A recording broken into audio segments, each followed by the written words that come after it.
The assault on Grenada. On 19 October 1982, a military coup occurred in Grenada in which Prime Minister Maurice Bishop and several other government officials were killed.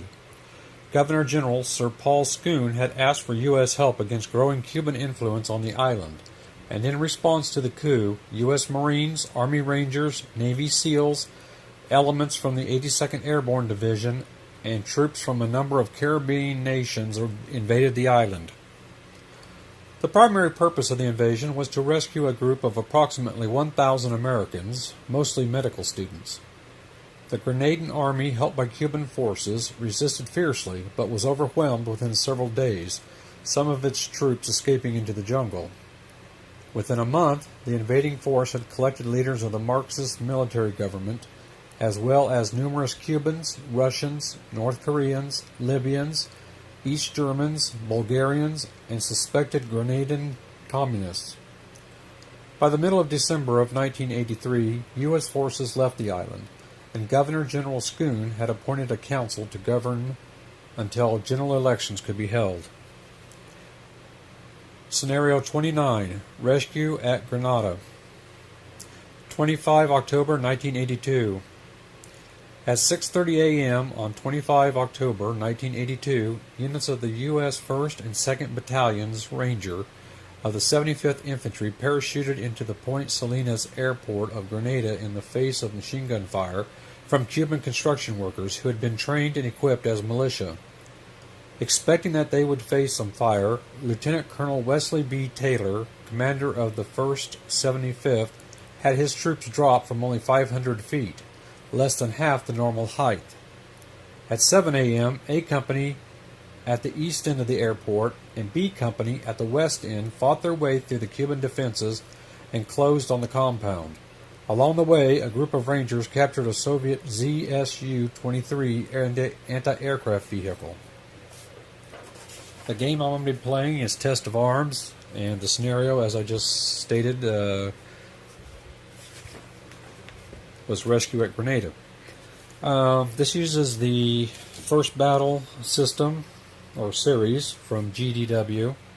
It's a fairly simple system, although you really have to pay attention to the rules because it's pretty sparse, and you just have to make sure that you understand what they're trying to say in very few words. I'm going to play this in kind of quick and dirty. I'm going to try and do one video per game turn. There are 25 game turns. We'll see if I get all the way through. History shows that I probably won't, but we'll see. I'm not going to explain the rules unless I need to. I'm going to change a few things around because I've played with this a couple times now, and I'm going to make the U.S. forces regular infantry instead of light infantry. That gives them a bit more firepower. And I'm going to leave the Cuban forces as light infantry, thereby reducing their firepower. Because when I played this, the Americans stood a very little chance of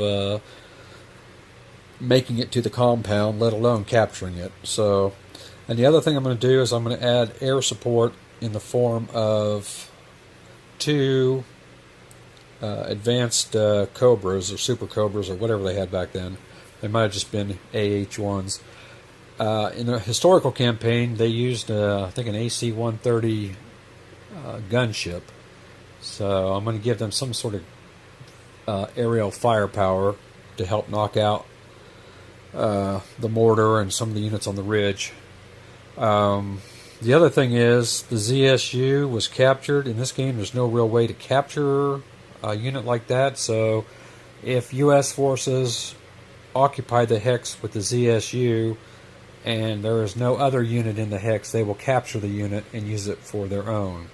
So I'm going to change a couple things around and see if that balances it a little bit more in the U.S. favor, because frankly it was pretty much a walkover for the most part. I mean, I'm not saying that it was easy, but anyway, that's about it for now. So I'm going to start turn 1 and probably, like I said, try to do 1 turn per video.